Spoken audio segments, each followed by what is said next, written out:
Good morning, everybody. Can anybody hear me? Yeah. All right, Morning. thank Morning. you. Well, boy, what a beautiful morning, first of all. I mean, it is gorgeous out there. So good morning to you, and congratulations on the test. A lot of really good scores. Well done. Now, I'm going to post a spreadsheet with all your scores and an estimated grade. I should have that done sometime tomorrow, maybe today, but tomorrow for sure. I'll also include a little video, um, or at least a link somewhere in there. I'll include a video that kind of goes over the spreadsheet. Some students have a hard time interpreting it, so I will kind of walk you through it. I'm going to share with you a conversation I had with a student just a little while ago. Let me just say what I said to him. If all you do is listen to me, at best, you'll probably just do average. That's the highest, that's as good as it's going to get. You can't just listen to me. As much as I wish I could say that I was that good, okay, as great as I am, right? That's not enough. You've got to also read the textbook, okay? That's why I put those quick quizzes in there, just as incentive to read the book, because that is really where you solidify this. And the quick quizzes, as you know, are basically participation points. I mean, there's not much there. They're 10% of your grade, so they do count. There's an incentive to do them. But and then the other study materials, the practice quizzes, for example, you know, that kind of thing. The last thing you should do are the homeworks. That's the very last. After you listen to what I have to say, after you read the book, after you know, that's kind of the bottom line. That is like, think of that as an exam for that chapter. But even then, you get 3 shots at it. You know, the homeworks, you get 3 shots. And I think some of you aren't doing all 3. So the idea there is to, you know, learn from your mistakes and give it another try. Now I've got the mode set to do no harm. So you're never going to hurt your score by trying it again. You know, you may not improve it, but you're not going to hurt it. So let's say you really screw up bad on the 2nd try or the 3rd try. You're not going to hurt yourself. Okay, it's going to let you keep your higher score. So, Hey, Mr. Ford. yeah. What day is chapter 24 do? Or is it 23? That was coming up next. Thank you. Actually, it was coming up next, but I forgot all about it, so I probably would have forgot. But yes, thank you. Let's have chapter 24. We're all done with 23. Sorry, 23. Let's have that be due Tuesday. And then chapter 24, we're going to do today. There's not a lot there. Not to say we're trivializing it. It's just that we're going to do that today. And we'll have that due a week from today, next Thursday. So let's go with 23 due Tuesday, 24 due next Thursday, and on Tuesday I'll open up the stuff for chapter, well, I guess 25, productivity, and you can get started on that too. But we'll start that on Tuesday here in class. What else do I have to say? Are there any questions? Anything on your minds?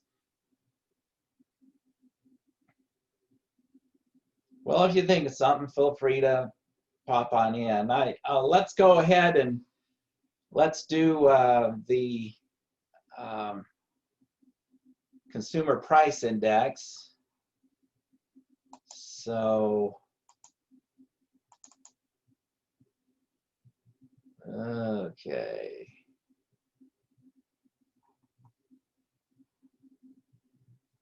sure I click all the right.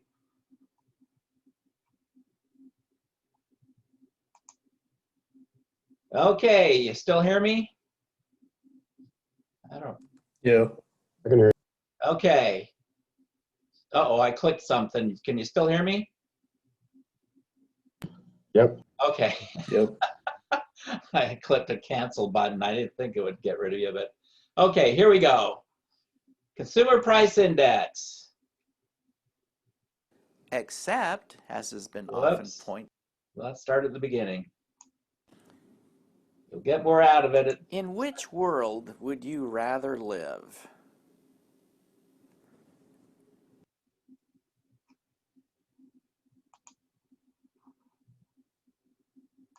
A world where Let's houses. try that again. Here we go. In which world would you rather live? A world where houses were priced at $10 million, or $10? Well, you're thinking, hello, duh. Well, actually, the correct answer is not enough information. Let's say in the world in which houses are priced at 10 Professor, I can't hear you. I'm gonna try to leave the meeting and come back. your income. Hold on. You can't hear that?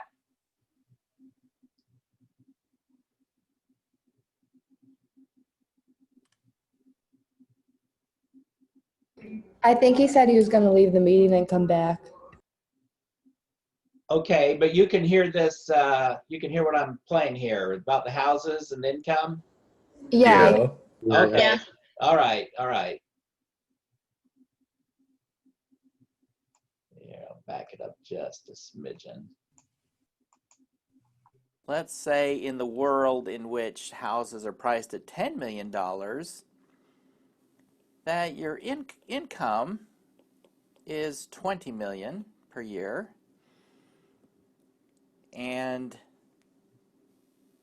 in the world where houses are $10, your income is $10 a year. Now, which is the better deal? In which world do you have the higher standard of living? Well, let's start here. Houses are $10. Oh, what a deal. Man. Oh, the good old days, right? We often say, oh, the good old days when gas was only 25 cents a gallon. Well, yeah. Gas used to be 25 cents a gallon. But incomes were a lot lower then, too. You can't just look at the prices. Well, in this case here, where houses are $10, income is also $10 a year. So it takes a full year of work to buy a house. Wouldn't that be nice? Okay.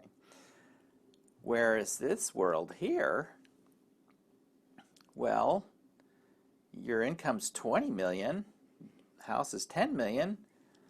Well, that's only a half year of work to buy a house. So, yeah, this is the better deal. You can buy a house in a half year of work. Okay, we're assuming no financial markets, no market, nothing. No financing, okay? But this gets the point across. It's not, you can't look at just the prices, okay? You got to look at incomes. It's not the money. It's not how much money you need. It's how much money will buy, okay? How much will your money buy? Not how much money you have. That's what I meant to say, not how much money you need. How much money you have, it's how much money you buy. How much your money will buy. That's the issue. So, we're going to look at the cost of living and a way to measure the cost of living. Now, in the last chapter, we looked at the GDP deflator. as a way, and again, a better word for that is GDP price index. The GDP price index will tell us what the inflation rate is. But that covers all final goods and services. Remember that? All final goods and services. So what we would like to have is a price index that focuses in only on what consumers purchase. Okay, I don't know about you, but I've never been in the market for a 747 or a freight train or a ship. Okay, all that's included in GDP. So what we want is to have a measure of the cost of living for us. Okay. For what? Consumers. We the people, consumers, and that is called the Consumer's Price Index, or CPI for short. The CPI just focuses in on what a typical, I put typical, in quotes, whatever typical is, but what a typical consumer purchases. That's what the CPI is. Well, what does the typical consumer purchase? Well, stuff like this. Speaking of housing, that's a big one. Food, yeah, another big one. In fact, that's where most of our money goes, between housing and food and transportation. Oh, and the older we get, medical care. Not so much when you're young, but sometimes, now and then. Certainly there are exceptions to everything, but on average, this is something that as you get late in life, especially very late in life, you can actually consume pretty much everything you've got if you're not careful, or if you didn't plan very carefully ahead. Recreation, clothes, education, okay, all those things that a typical consumer purchases. So the CPI is much like the GDP deflator, has a base year, and you can calculate the rate of inflation by calculating the percent change in the index numbers. But we get different estimates of inflation from the two methods. The CPI only tracks consumer goods, and the GDP deflator tracks all final goods, okay, and services. So because the GDP deflator tracks everything and the CPI only tracks consumer goods, yeah, you're going to get some different estimates. So let's take a look at why that is. You can see why when we calculate it. It has a different calculation. So here we go.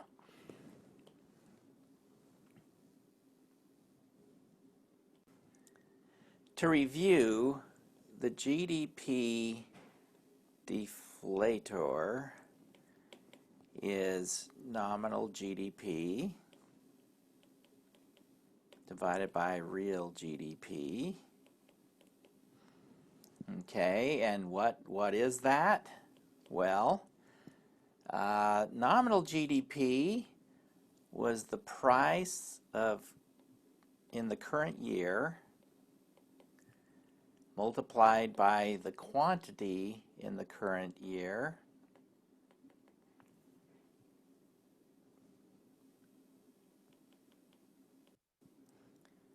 and real GDP is the price in the base year and multiply that by the quantity in the current year. Okay. That's what that is. Now, the CPI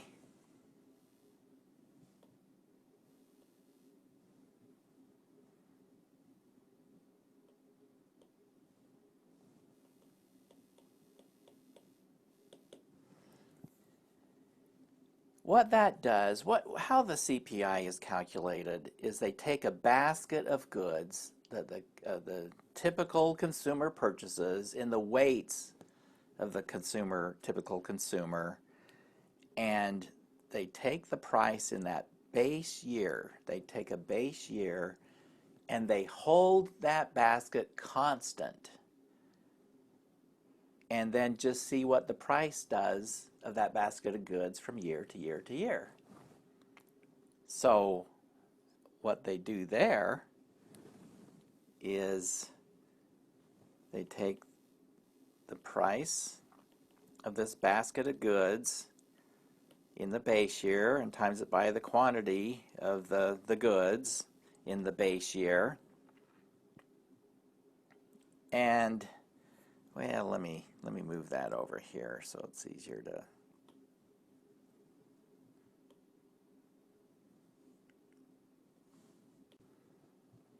Okay, so we've got the price in the base year, or let's do this, the quantity of goods. Here's the basket of goods, and valued at the price in some base year.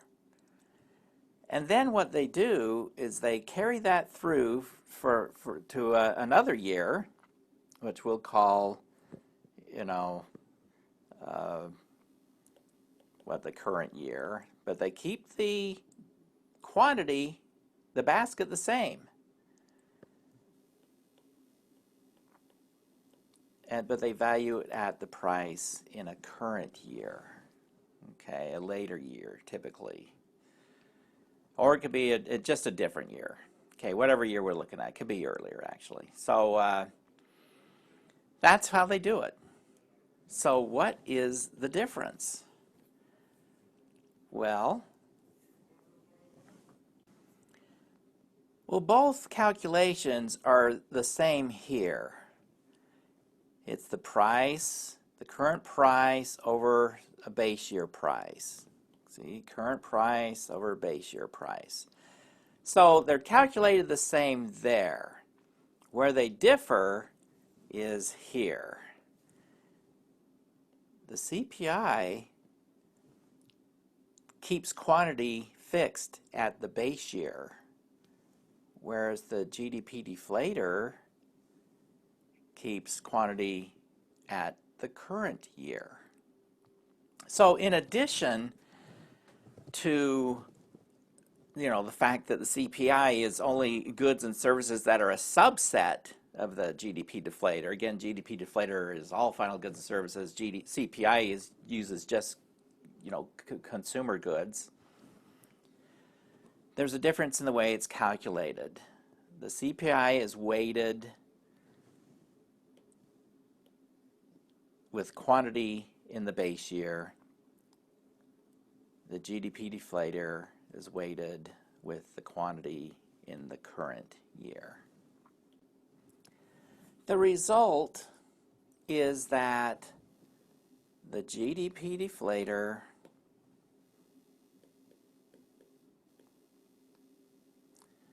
tends to understate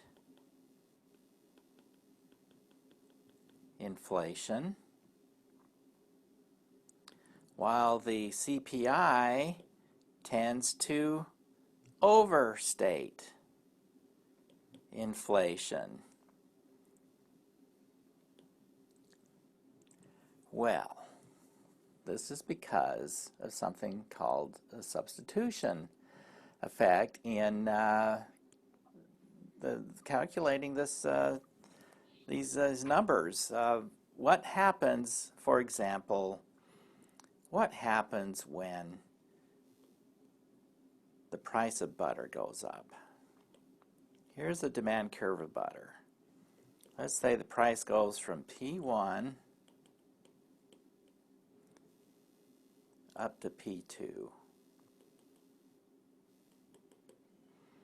Well, that means quantity demanded will fall from Q1 to Q2, right? Right. So what's going to happen to the CPI calculation? In real life, butter has become less important in a person's budget, right? Because they buy less of it. So the price goes up, people substitute away from it, they buy something else, maybe margarine. But what happens? What happens to the calculation? Here's the CPI. The quantity, the base year basket, remains the same.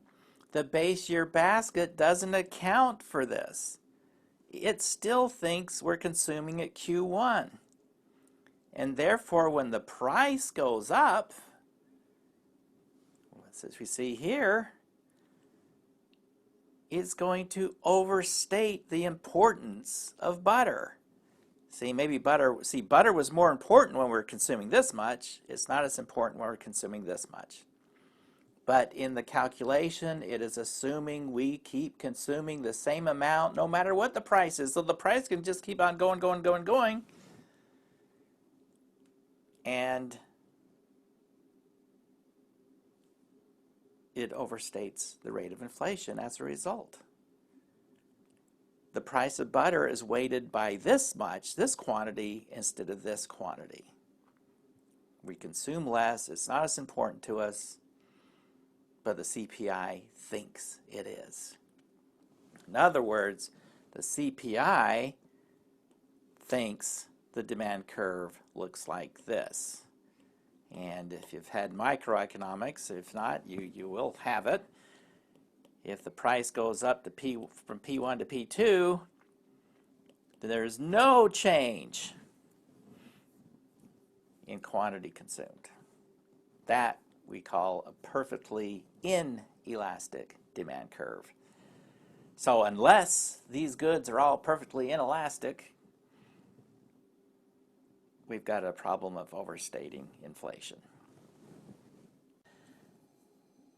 However, with the GDP deflator, you can see here that it focuses on current output, current quantity. It doesn't even know what the base year was like, okay? So this substitution that goes from, here to here, the the GDP deflator, all it sees is this. It doesn't even know that we used to be here and we went to here. And so it is only weighing the current quantities. It doesn't know that this price went up. And so it completely dismisses this substitution, the fact that we went from here to here. As a result, since it just sees the final output, final quantity, it doesn't see that P went from P1 to P2. Okay? Because Q is current. So, I mean, it sees that there's prices have changed, but it understates it by using the current quantity. It should be weighted more heavily. Let me interject here. I made a little bit of a mistake. What I just said was correct. It does see that the P goes up from the base year to the current period. Earlier I said it doesn't see that P1 goes to P2. Yes, it sees that. What it doesn't see is that it goes from Q1 to Q2. Sorry about that. Yes, it does see that the price goes up. It doesn't see that the quantity went down, and therefore it underweighs that quantity. So it understates inflation, while CPI tends to overstate inflation. Well, in other words, the CPI, excuse me, the GDP deflator thinks the demand curve for butter is perfectly elastic. When the price, price changes, it just from P1 to P2, it just okay. It doesn't recognize that a substitution has been made. It just sees the final quantity. Well, that can be a problem. And that the reasoning has come up many times in public policy debates. If you read, what was the name of the article? Thomas Sowell article in the last chapter, I believe it was the last chapter, talked about the myths of rich and poor. One of the things that some of the myths that he addresses in there, or is addressed in the book he's talking about, is that real incomes, inflation-adjusted incomes, have been going down. Well, that's true, perhaps, if you use the CPI. But if you recognize that the CPI overstates inflation, then it's not true. Okay, so that's a major reason between, in that some of the myths going on about that. But anyway, that's another issue that is often debated is by what amount do you raise, say, Social Security benefits each year? Okay, well, you raise them by the amount of inflation each year, right? So you keep the purchasing power constant. Except, as has been often pointed out, that since the CPI tends to overstate what actual inflation really was, if you raise those Social Security benefits by the amount of inflation, you're actually overdoing it.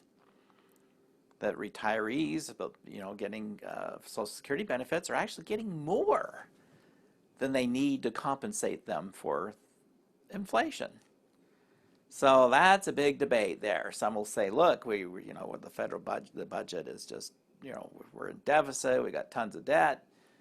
We don't need to be raising the benefits by that amount. I mean, some economists say that the difference could be up to a percentage point, which would be a huge number. And others say, well, come on, a lot of people need these Social Security benefits, let's throw them a bone.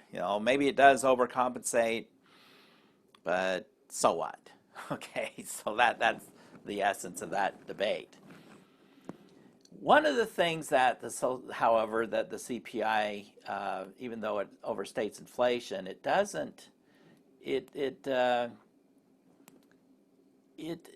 Well, another reason why the CPI overstates inflation is because it doesn't consider the cost savings of new products that are introduced.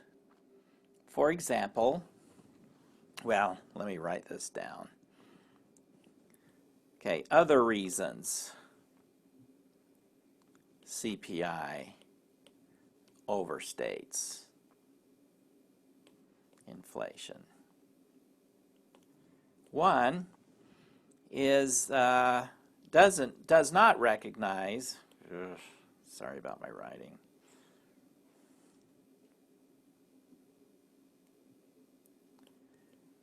cost savings from new products or new technology that has made existing products better. Okay, say a new car. A new car may have a higher price, which means the CPI goes up, right? But maybe the new technology in the new car is making it better gas mileage. So you're saving money on gas. but it doesn't capture that cost savings from the lower gas expenses. So, you know, VCRs, for example, if anybody even knows what those are. You know, the old cassette recorders, and boy, things have changed since then. But when those came on board and they got really popular, that really reduced the cost of entertainment.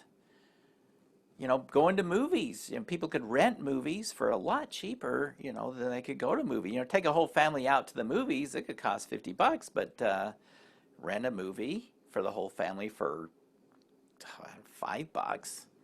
Wow, that's a lot of bucks saved. So it doesn't capture that. So it ignores the cost saving, and therefore another reason why it overstates inflation. Well, briefly, another index that you might see or hear about is the Producer Price Index. Let me write it out.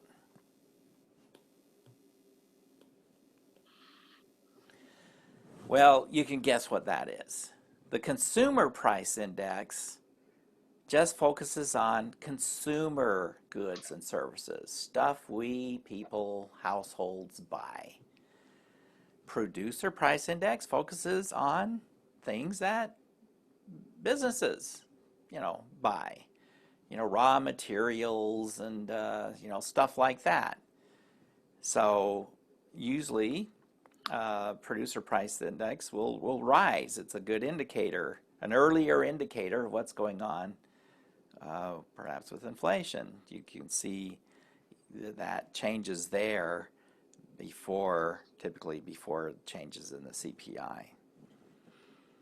Well, now we're going to play around with this. We got to learn how. In fact, I'm going to cut this video off. We'll do that in another one. This is getting kind of long. So in the next one, we'll actually calculate. We'll use the CPI to make some calculations to see what numbers in one period are. You know, let's say, you know, you've all had the stories, your parents walking through 10 feet of snow to school and uphill both ways and all that. Well, they'll also tell you the good old days when prices were so low and, oh my, what happened? Well, incomes were low too. So what we've got to do to make an accurate comparison, even despite the weaknesses in CPI, we can calculate, you know, what, say, equivalent income would be in one period versus another period. So let's do that in another recording. Okay, and so we are going to do that. Let's, first of all, let me give you a little tour of the, do I need this?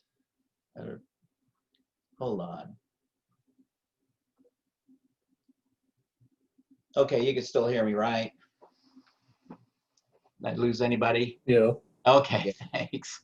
I just don't want to go on and on thinking you're there when you're not. Let me go. Okay, and you can see my screen. It says Google. Yes. Okay. I'm going to take you on a little tour of the Bureau of Labor Statistics website. That's where they keep track of unemployment rates, and they keep track of the Consumer Price Index and all that stuff. So we go at bls.gov.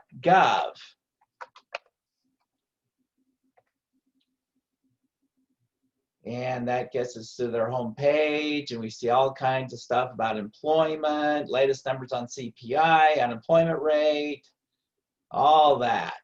Okay, there's tons and tons of data.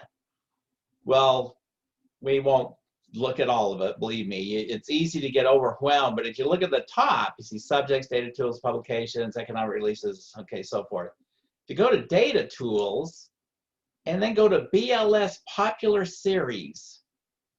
Okay, out of their 5 zillion data sets, okay, they've got the most popular, thank goodness. They narrowed it down for us. Stuff on employment, productivity, price indexes. Here we go. If you pick that first one, CPI for all urban consumers, that's the one we want. And we hit retrieve data. And there we go. Here are the consumer price index numbers from 2010 to 2020. Now, hold on here. And see, it only goes back to 2010. It goes all the way back to 2013, or excuse me, 1913. So let's go get that up here. Click go. Now we've got everything. 1913 all the way up to the current September of this year. So first of all, what does this mean? 1940, January of 1914, the CPI was 10. That means that in January 1914, prices, consumer prices on average, were 10% of what they were in the base period. Okay, and what this means today, this number here, 259.918, that means that prices in September of 2020 were 259% of what they were in the base period. Okay, now, if I were in the classroom, I'd be waving a dollar bill in front of you to whoever can tell me what the base year is. When is the base year or base period? That's an actual question. Go ahead and answer it to anybody who wants to answer it. Doesn't say. Well, I take it back, it does at the top, but I've hidden that from you. 1900. 1900. Well, 1913 is as far back as this goes.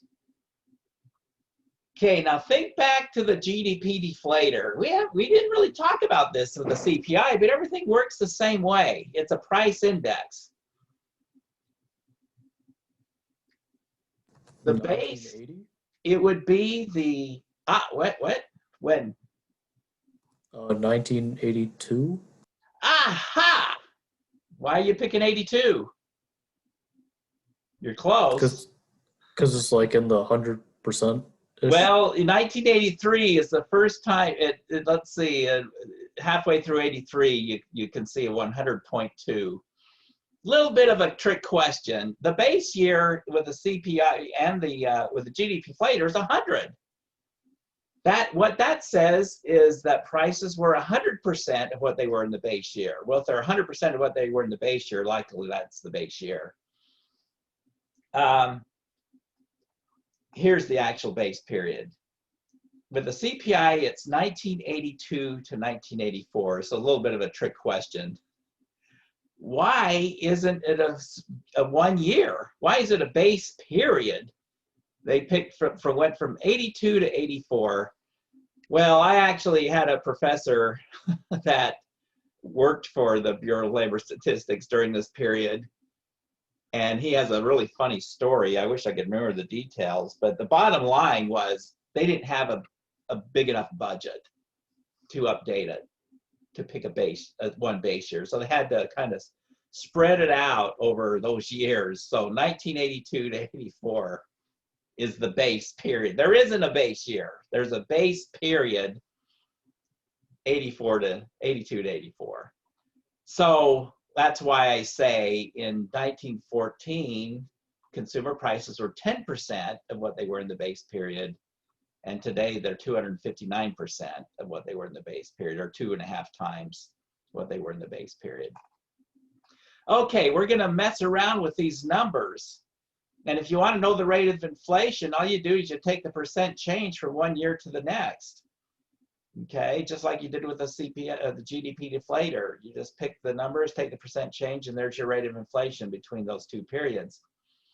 So let's go to the next little presentation where we do a little bit of algebra, a little bit of math, where we will solve for income levels from one period to next in terms of purchasing power.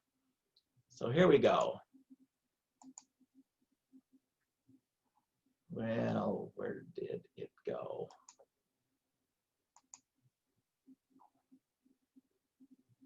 Here we go. We're going to use a little bit of algebra in this section to solve for an unknown. Very, very simple algebra. But what we want to solve for is incomes in one period, the equivalent in another period, in terms of purchasing power. Remember, I said, first off, doesn't matter how much money we have. What we care about is what the money will buy. So, first of all, let me show you where I'm going to get the data here. Consumer Price Index, as well as unemployment rates, are calculated and posted by the Bureau of Labor Statistics, the BLS. That's Bureau of Labor Statistics. And that's at bls.gov. And as we talked about in the last chapter, Simon Kuznets thought the lack of economic data during the Great Depression was a scandal. Well, today, I would say they have definitely corrected for that. In fact, I would bet they have overcorrected it. We're drowning in data now. Drowning. They've got it every which way, inside out, upside down, calculated and presented every possible way. Okay?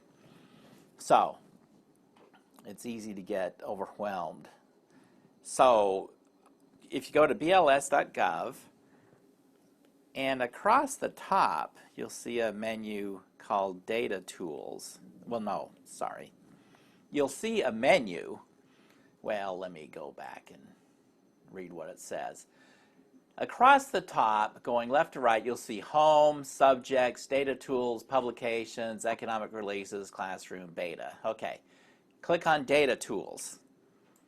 Click on Data Tools, and the first thing you see in the upper right, upper left, the other upper right, the upper left, you'll see BLS Popular Series.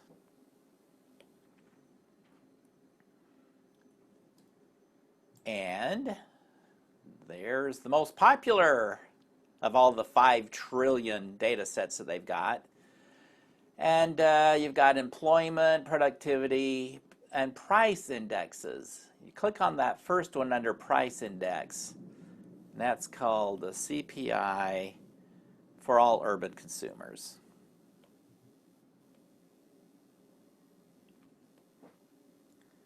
All right, that's what we're working off of. So, let's do one. Let's play with this. I remember back when I was a kid, there was a guy in our neighborhood, an older guy, and I don't know why I remember this. I just remember him bragging about his $16,000 salary. Okay, he was pulling down the big bucks, $16,000. Well, that was in 1978, as I recall, or thereabouts. I'm pretty sure it was 1978. 1978. Well, before you think, oh my gosh, 16,000 bucks, that's nothing. That's not a very good annual salary. That's below the poverty rate by far. You'd starve of living on that. Well, keep in mind, that's 1978, and prices were lower in 1978 than they are today. So what we want to know, what we want to figure out here is what income today would be necessary to have the same purchasing power that $16,000 had in 1978. So what was the equivalent? What's the equivalent salary in terms of purchasing power today? Well, so what we want to do, of course, is the Consumer Price Index. We're going to use that. So what we're going to do is we're going to take the CPI in 1978, and we want the CPI of 2020, and that ratio is going to have to equal the ratio of, okay, the income in 1978 was 16,000, and this is the unknown. So this ratio, we need to find x such that this ratio equals this ratio. Now all we need is the CPI for 1978, CPI for 2020. And we get that off the data set that we, so in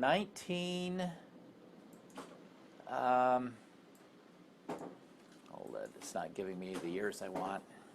And a storm is coming in, and it's blowing, and it's doing all kinds of stuff. I've got to close the window. Whew, time out. Okay, geez, lightning and everything out there. I'm in my office and looking out over, seeing the clouds come in. Wow. Anyway, getting back to our class here. 1978.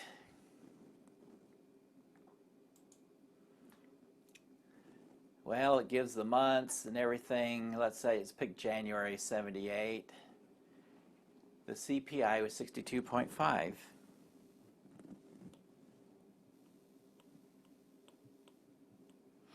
Now, what does that mean?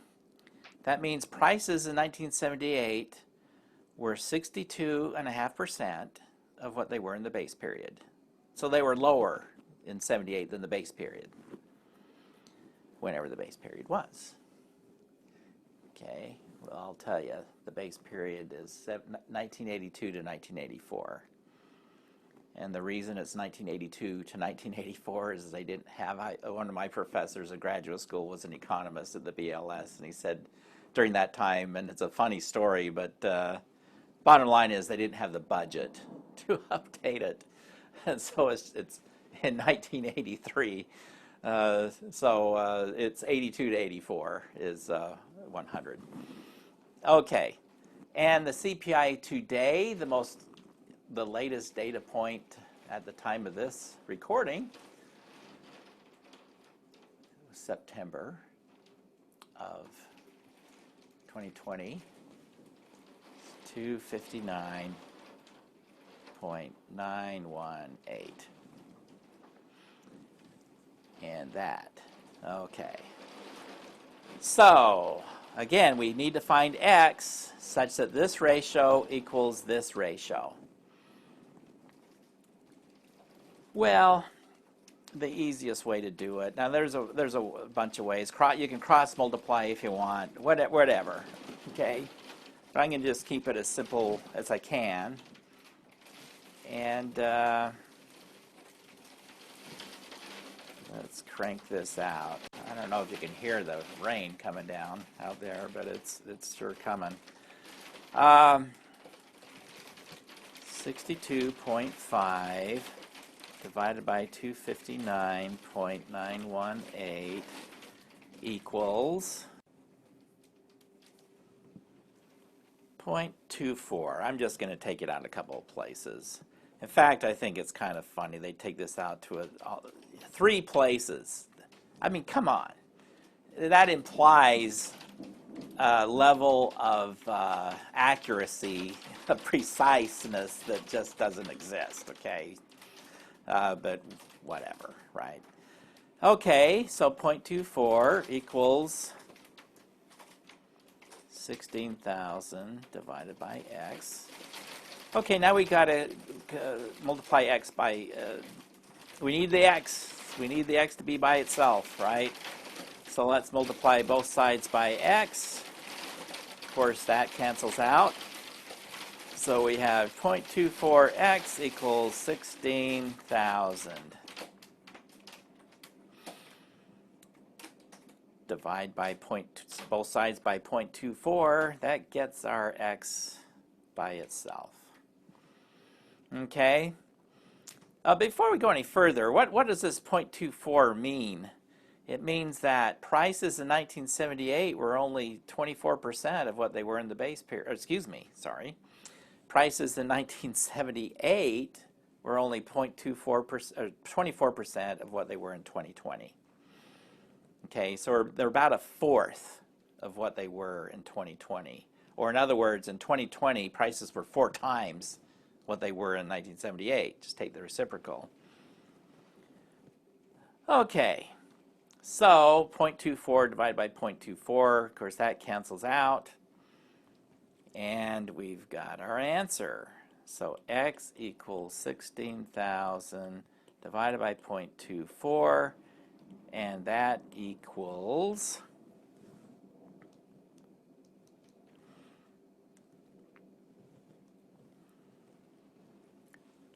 66,539.01. Now, I left this 0.24 in my calculator, even though it shows 0.24. It went going out. It's in my calculator out to 9 places. If you take the 16,000 and re-enter the 0.24 from scratch, okay, you're going to get a little different number. Just want to say, and that would actually be called a rounding error if you do that. 16,000 divided by 0.24. Actually, in that case, you'd get 666.67. Well, what that tells us is you'd have to make over 66,000 today to have the same purchasing power as 16,000 had in 1978. So that $16,000 salary that we're kind of laughing at a little bit earlier, that, wow, what's he bragging about that for? And I mean, this is full-time career employment. As college grad, you know, he got recruited by this company and, you know, all that. So, I mean, this was, well, not so bad for a starting salary for a college graduate, you know, 22-year-old guy. So that's the adjustment you have to make. And if you want to, you know, your parents, no doubt, okay, no doubt. Well, when I was your age, I used to pick strawberries for a nickel an hour, you know, that kind of thing. So whatever it is that they're telling you, you can go in here and plug it in. And now there are websites that do this. Sure, cost of living calculators. You just Google, but this is how it's done. And this is what you'll need to do to get, you know, a correct answer. Is you do it this way. Okay, let's do another one. And this one leads us into the next chapter, actually. Back in 1914, I believe it was 1914, Henry Ford paid his workers double what they could get elsewhere. And he did this, and we're going to talk about this later on in the course, but he did it for a number of reasons, but the bottom line is he wanted to make sure he got the best employees. That's one of the reasons he was willing to do that. What was double the going rate? $5 a day. 1914, Henry Ford paid twice the going rate. He was paying $5 a day. Okay, again, before you say, "Oh my gosh, where was the government?" I mean, where? Holy smokes, those guys were being exploited. Well, let's find out using the CPI. Okay, Again, the CPI with its shortcomings, of course. But that's the best we can do. Let's find out what $5 a day in 1914 is today. In other words, what salary today would buy the same have the same purchasing power as $5 a day in 1914? Okay, now, as you know, one of the weaknesses in the CPI is it doesn't consider cost savings from new technology. Has there been a boatload or 5 or 10 boatloads of new technology since 1914? Yeah, it certainly has been. So, you know, be that as it may, okay, let's use the CPI to calculate this. Okay, so CPI in 1914 over the CPI in 2020. Now, what is that? CPI in 1914, well, in January of 1914 it was 10. Meaning in 1914 prices were 10% of what they were in the base period. Okay, so a tenth of the level of prices in of that of the base period. And today, well, has it changed to 59.918. So, and the income in 1914 was $5. So we want to know what income today is equal to the purchasing power $5 had in 1914. So this ratio, we have to find x such that this ratio equals this ratio. And again, it doesn't matter. In fact, let me do it. Let me do it. It doesn't matter which is on top, but I'm going to do it just to show you. I could have done it this way. Doesn't matter. 1914. And CPI in 2020, 259.918, and 10, and income was 16. Or excuse me, I'm thinking back of the other problem. Income was $5 a day in 1914, and X is what we're solving for. Okay, well, again, you can cross multiply if you want. If you don't even know what that is, whatever. Let's take this ratio and then equate it to that, and then we'll solve for X. So here we go.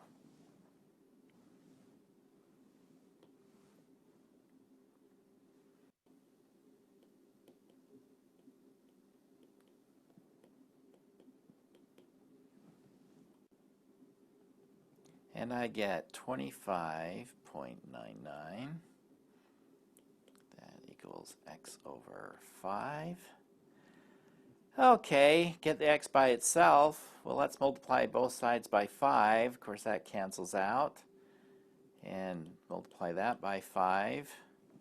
And that gives us 129.96.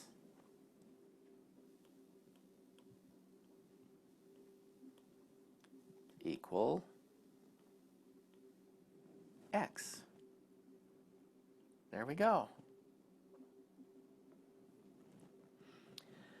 So $5 a day in 1914 is equivalent to $129.96 today, a day. So let's expand that out per year. Well, let's see. Let's find out. Let's go for per week. So times 5 days in a week. So that's 649.80 per week, and about 52 weeks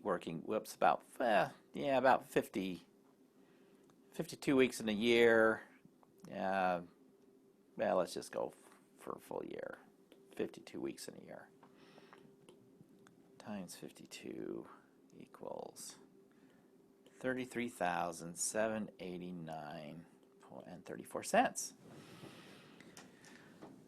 So, if you make $33,000, 789, you're making the same income in terms of purchasing power that an auto worker made in 1914. Now, here's the tie-in to the next chapter on productivity. Do auto workers make more than $33,000 a year? Yes, they make quite a bit more than $33,000 a year. These are highly skilled workers. Lots of capital, okay? Lots of human capital there. And lots of technology, okay? Lots of productivity. How come they're not just making $33,000? Well, $33,000 would be staying even with inflation. Are workers more skilled and more productive in 2020 than they were in 1914? Most certainly, yes. Lots more human capital needed, lots more technology available to them. Okay, and we're going to talk more about this, a lot about this actually in the next chapter. So why do workers in the auto industry make more than $33,000? Because they're more productive. That's it, period. They're more productive. Now, why are they more productive? Again, lots more technology involved, lots more human capital involved. They're more productive. Those are two of the biggest features, characteristics of productivity. The determinants of productivity involve human capital and technology and other things too. Okay, that's the next chapter. So in this chapter, it's just about converting one period to another, and that's all you do. It's pretty easy, really. You just got to make sure you get it set up right. Okay, get it set up, get the numbers right, and then just solve for the unknown. Just basic algebra, manipulate the numbers. The first law of algebra, if you do it to one side, here's a basic algebra lesson, or a little review. If you do it to one side, do it to the other side. As long as you do the same thing to both sides, you're not going to make a mistake. Now, you may not necessarily solve it the most efficient way, but you're not going to make a mistake. Okay, that's it for using the CPI to calculate numbers in different periods. Okay, well, got one more thing to do in this chapter, and that's real rates of return, real versus nominal rates. We're going to use those later in the course, but we just kind of introduce the concept in this chapter. So here we go.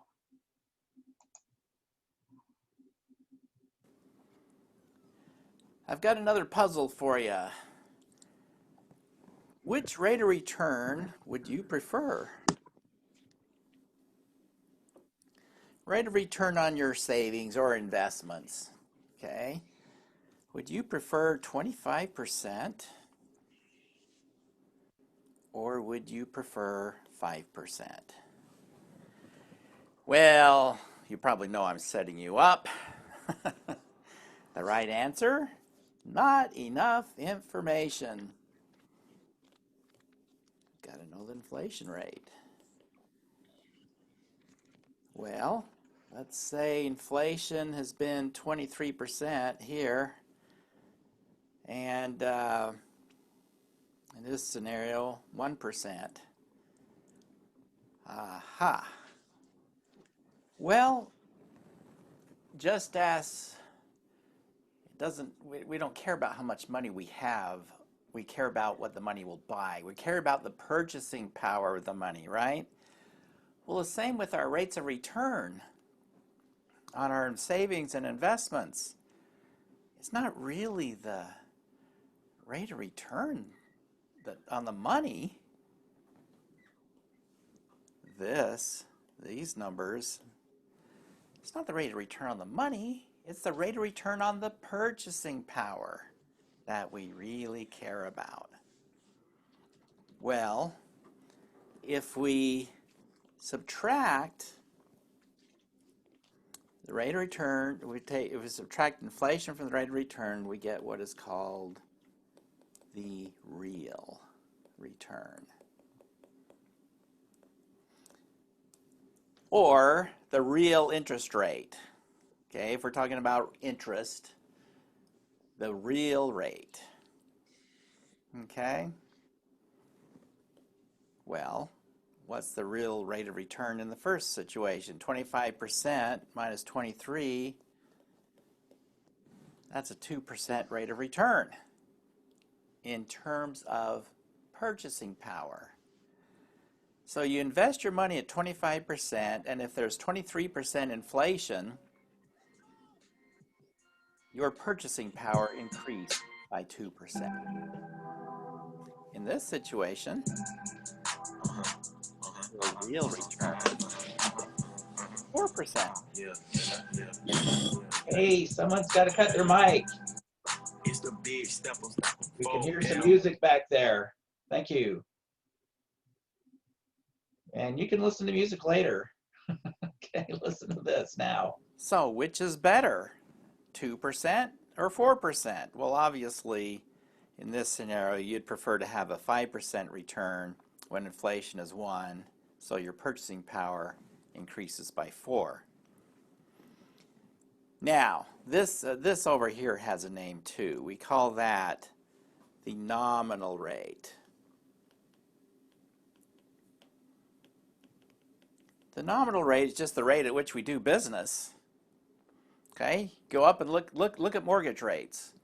Look at savings rates at the bank. Okay, on savings accounts. Those are nominal rates. Real rates aren't published anywhere. Not in any contract. So, but for decision-making purposes, what we care about is this over here. So, if we take the nominal rate, subtract inflation, we get the real rate. Okay? Simple enough. Well, let's suppose that you require, say you're pretty smart, you understand this real rate of return thing, you require, let's say you require a 3% real rate of return. So your real rate to save money, okay, 3%. If you can't increase your purchasing power by 3%, you're not interested in saving. You'll go out and buy stuff, okay? You'll spend it now. But if in return for your willingness to defer your consumption into the future, okay, there's a cost there too. I have to wait. You know, I don't like waiting.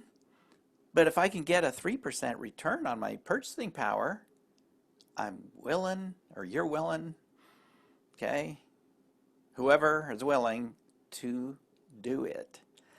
Now, inflation has been, we'll just make it simple, has been 5% and is expected to remain at 5%. What's the minimum rate you're going to require on your money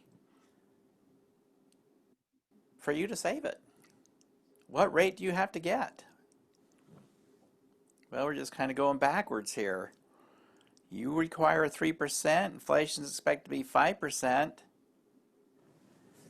You're going to have to get 8% to make it worth your while.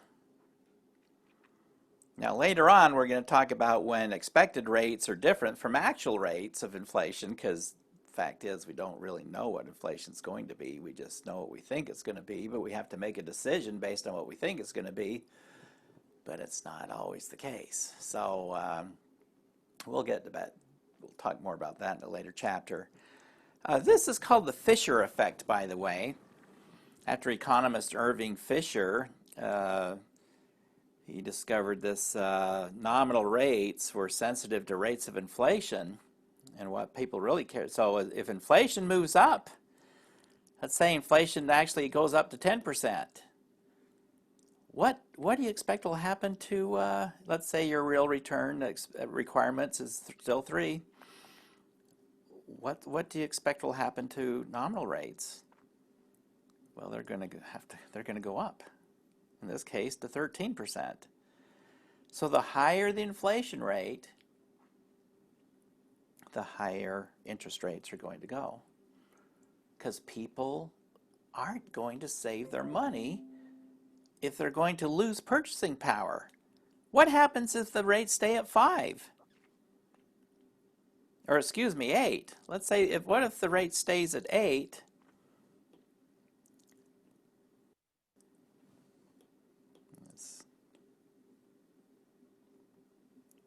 And inflation goes to 10. What's the real rate? What's the real rate of return? If the nominal rate's 8, inflation's 10,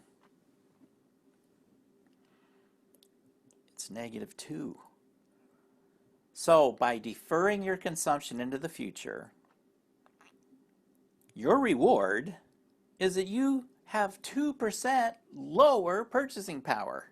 2%. You lost. Yes, your money increased at 8%. You increased your money by 8%. You have 8% more money. But so what? Inflation was 10, and you now can buy 2% less than you did when you started saving. So how long is that going to happen? What's going to have to happen to interest rates? So people wait. If under this scenario, if the rate stays at 8, people aren't stupid. They're going to stop saving. They're going to stop. They aren't going to accept this 2% loss in purchasing power. Rates will have to go up. And they do. Okay, they do. For anybody to borrow money, they're going to have to pay a higher nominal rate in times of higher inflation. Now, that's why mortgage rates went sky high back in the late 70s. Man, they were up around 18%, somewhere in that neighborhood, because inflation was high.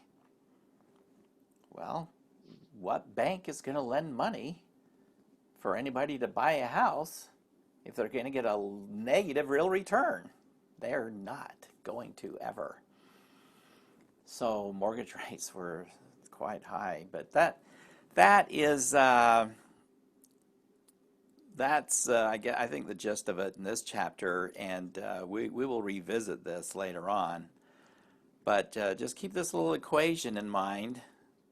That's all it is, and you will see you might get a question that starts with the real rate. You might get a question that starts with the nominal rate. But you just, if you know any two, you can solve for the third. Okay. All right. The end.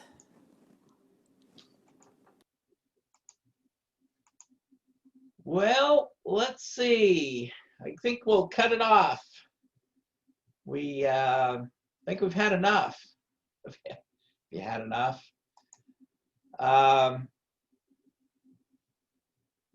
That's chapter 24. And again, we'll make that next Thursday. Again, I'll get a spreadsheet with your scores and a little video to kind of walk you through the spreadsheet. I think most of you don't need it. I think it's self-explanatory if you're familiar with spreadsheets. Some of you may not be, so I'll walk you through it, and we'll start chapter 25. I'll open it up today, and so you can read if you want and get going on it, and we'll talk about it on Tuesday.